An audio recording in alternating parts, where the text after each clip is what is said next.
இந்தியாவில் சாதிவாரி கணக்கெடுப்பு நிச்சயம் நடத்தி காட்டுவோம் என்று மக்களவை எதிர்க்கட்சித் தலைவர் ராகுல் காந்தி உறுதிபட தெரிவித்துள்ளார்.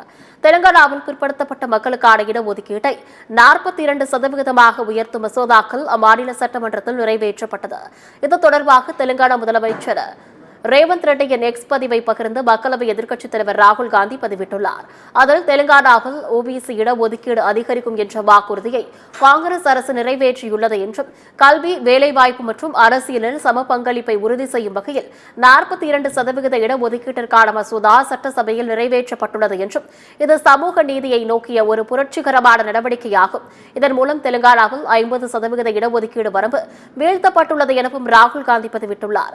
சாதிவாரி கணக்கெடுப்பு என்னும் எக்ஸ்ரே மூலம் மட்டுமே பிற்படுத்தப்பட்ட மற்றும் தாழ்த்தப்பட்ட சமூகங்கள் தங்களுக்குரிய உரிமைகளை பெற முடியும் என்றுதான் தொடர்ந்து கூறி வருகிறேன் என்றும், தெலுங்கானா இதற்கான வழியை காட்டியுள்ளது. இதுவே நாடு முழுவதும் தேவை எனவும் கூறியுள்ளார்.